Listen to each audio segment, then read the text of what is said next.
Hello，大家好啊！今條片呢就係、交代翻 timeline 啦，就係、由申請 PR 去到收到 PR card，咁已經喺度留咗都4年啦。咁就批咗 PR 第一件事就梗係plan 嚟緊去邊啦。咁就本身諗住去啲新嘅國家嘅，咁但係就覺得始終都要翻返屋企，咁就揀笪地方，咁就翻咗日本先，跟住再翻香港，跟住最後尾再翻溫哥華。咁今次都幾好彩，個機票價呢，用一個中介平台網買都幾平。咁呢個就係上次有 share 過嘅 timeline 啦。咁就係由我一開始入紙去到俾完錢，中間等待。有聯絡 MP 啊，咁跟住去到最後喺7月嘅時候呢，就終於得到呢個 PR 啦。咁得到咗 PR 之後呢，就要開始更新翻啲嘢啦，即係例如 MSP 啊，呢啲都係需要更新翻嘅。咁因為你得到一個新嘅 SIN number 呢，其實有好多同政府相關嘅，你都要 update 翻個 status，咁佢就會寄翻啲嘢俾你。咁你亦都要印翻個新 status，就 provide 俾你個 employer，咁佢就知道你由呢個 work permit 變咗做呢個 PR。咁 even 中間我 extend 多一次 work permit 呢，我都有諗過俾唔俾嘅。咁但係其實呢，我 extend 完嘅時候都差唔多有 PR，咁中間嗰次 extension 我就冇交俾公司咁樣。計計手指呢，原來上一次搭長途機，我講緊超過10個鐘呢，已經就係4年前飛過嚟嗰一程啦。咁其實中間都有飛過嘅。咁我25年我生日嘅時候有去 Calgary 啦。咁跟住24年嘅時候亦都有去 Ontario 公幹啦。咁其實嗰啲都係講緊係2-3日嘅事，都唔會話特別太興奮，或者都唔會計劃好多行程嘅。但係相反今次呢，就比較緊張同埋焦慮，因為今次嘅旅行係會帶埋我媽去啦。咁同埋真係好耐冇見啲朋友啦，咁都會諗緊對方會唔會得閒見我啊，或者會唔會抽到時間見我啊咁樣啦。咁其實短暫離開下工作職位，可以休息1-2個禮拜，其實嚟講都幾好玩嘅。咁你除咗減咗頭嗰幾日，來回唔舒服嗰啲日子啊，再加上搭飛機冇咗啲時間，其實都幾充實，冇乜機會可以煮嘢食啦，或者係好好休息下啦。咁但係主要都係見朋友同埋出去食飯。咁個總共使費就唔講使咗幾多啦，不過係值得嘅。如果時差係一個限制之外呢，原來溫度氣候呢都要重新適應過啦。咁我喺溫哥華嘅時候都覺得少少凍嘅，但係陰天多啦。跟住去到日本呢，就非常之咁乾燥，而且我係着4件衫先至夠暖啦。跟住係即刻凍到要揾 heater 去買，跟住同埋就係乾燥到呢個鼻同個喉嚨係唔舒服咯。跟住係咁買啲暖飲啊，或者係一啲蔬菜汁去增強抵抗力。鼻炎同埋喉嚨藥都有買定啲旁身，因為真係每日都有少少唔舒服，但係又想玩得開心。咁跟住最後日本返香港嘅時候呢，又變到好熱啦，跟住又好潮濕啦。咁其實係講緊一件 T 恤一件外套薄薄地已經夠，佢係有少少風嘅，但係都係有啲翳焗翳焗，有啲立黐黐嘅感覺啦。咁再返嚟溫哥華呢，又覺得勁陰天，我覺得勁快天黑，跟住個濕度就係介乎於日本同香港中間咁樣，但係都比我之前去大阪或者其他地方嘅規劃咧係少咗嘅，反而係好多時間係用咗去搭車，同埋就係搭錯車，又要去研究邊條線再搭返去啊。咁跟住一個月台又有好多個唔同方向，有啲急車，有啲又唔係特急嘅車。咁跟住又要轉月台，又要行幾分鐘，又要揾個方向，因為佢出口都可以係超過10個以上。咁有啲地方又要向翻地面，跟住再揾翻嗰個位先至可以轉到某一條線。咁就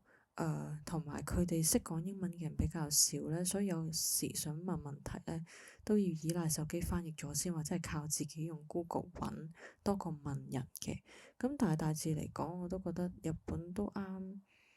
自己一個去，或者係中意大城市啊，中意迪士尼嘅人可以去啦。咁我去迪士尼前一日咧就去咗 TeamLab 嘅。咁我本身以為東京係得一個地方有得睇 TeamLab 啦，即係佢係嗰啲燈光效果有個室內嘅好多間房，有啲似迷宮，但係有好多 projection，再加佢會轉換一啲環境，咁你個人就可以同個環境互動啊、影相啊咁樣啦。咁場內係唔俾用腳架嘅，所以你見到我就用隻手去拎住咁樣簡單影下相去留念啦。咁呢個門票個價錢呢，基本上係等於我下一日去迪士尼嘅一半。但係對我嚟講，迪士尼玩嘅時間係長啲，感覺上就會抵啲嘅。因為 Team 咧佢係限一個 session 半個鐘啦。咁雖然佢唔會趕你走嘅，但我覺得半個鐘嚟講，30-40蚊加紙都有啲貴。咁今次 highlight 咧就係迪士尼啦，因為我已經好多年冇去迪士尼啦。咁跟住今次就覺得即日買飛，跟住玩下晝至夜晚嘅時間已經好足夠啦。咁佢分咗 Disney Sea 同埋 Disneyland 啦。咁我就冇去 C 嗰邊嘅，因為佢要玩晒兩邊咧，係要全日嘅時間啦。咁而我就唔玩機動遊戲嘅人，咁我又同屋企人去，咁我覺得夜晚感覺上少啲人，可以少啲排隊，大家玩得舒服啲，咁又可以主要係睇嘢啊，影下相咁樣啦。咁今次迪士尼都影咗超級多相，見到好多卡通人物啦，同埋佢都比我想象中逼喎，都幾多人。咁可能旅行之前呢，我都係留喺公司，所以我就覺得所有嘢節奏好快，但係全部都係同數字有關。跟住一去旅行呢，你忽然之間唔使計數，個腦唔使點樣運行，除咗 plan 行程，但呢啲全部都係開心嘢。再加上迪士尼係一家大細都會去嘅地方，跟住你就好有感染力，就覺得啊個人都好似後生咗幾歲咁樣，跟住就覺得啊好彩有 plan，今日要即興嚟迪士尼。咁當然我朝頭早買完飛，夜晚去我都覺得都叫做有 plan 過嘅，都開心嘅。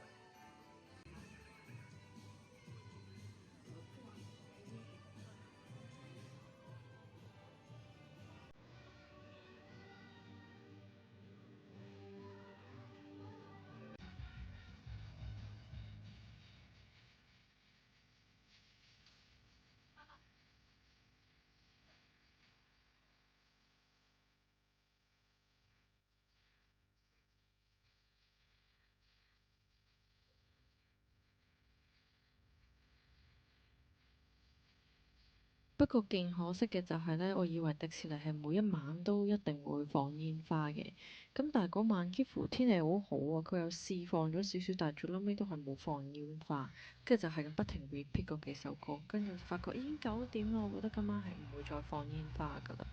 跟住大家其他人都係大約呢個時間走，因為都冇煙花睇。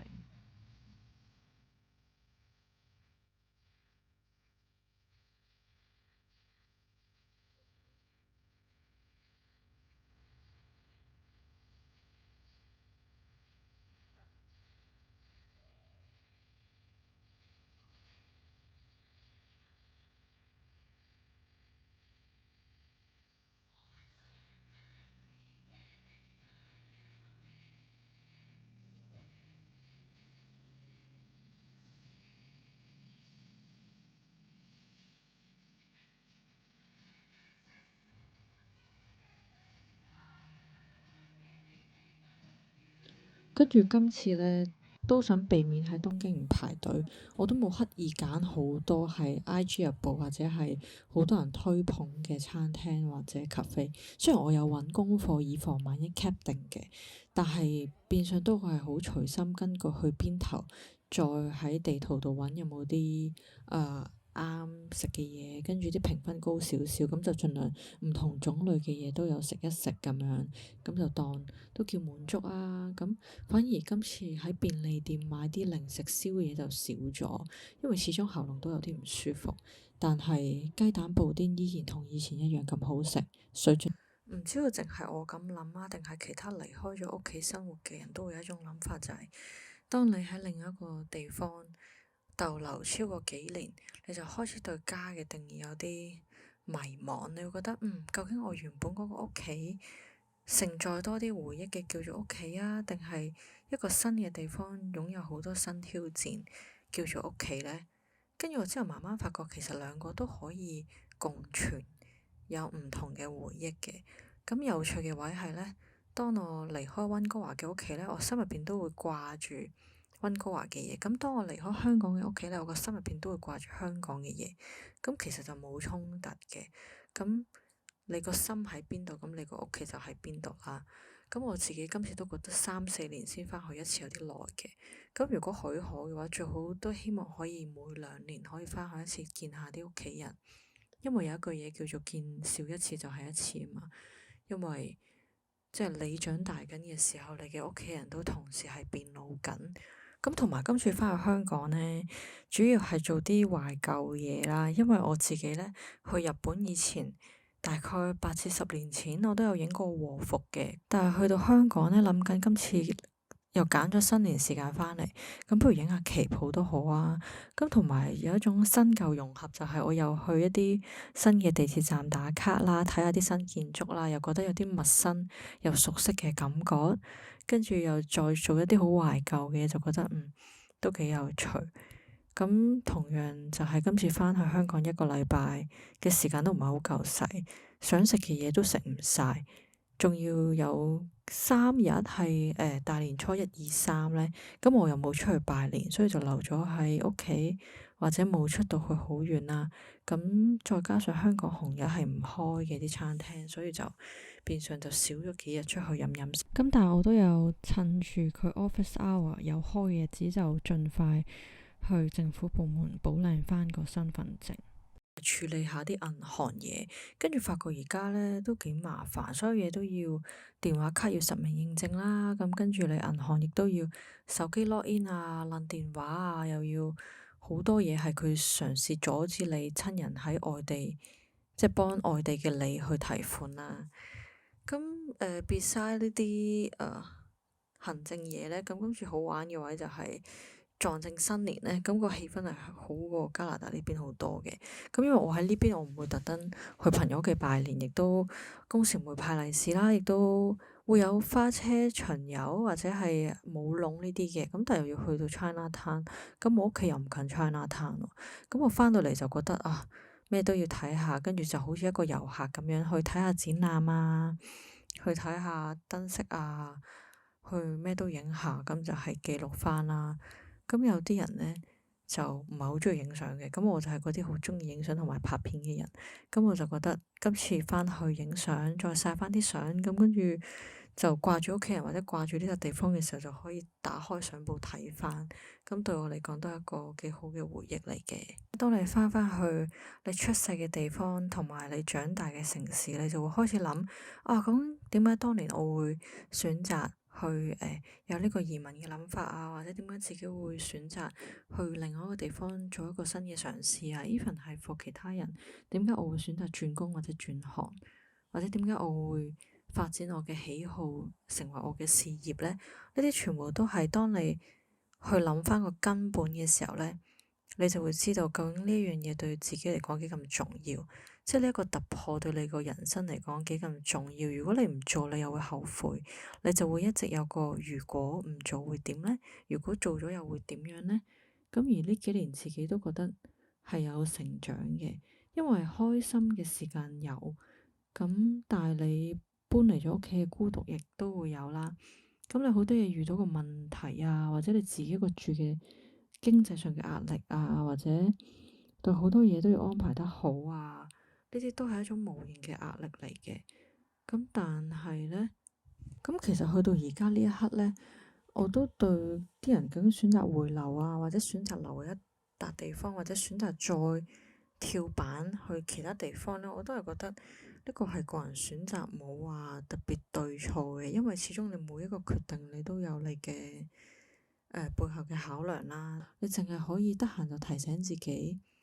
你行到呢一步已經好叻噶啦。你睇下你身邊你擁有嘅係咩？你睇下你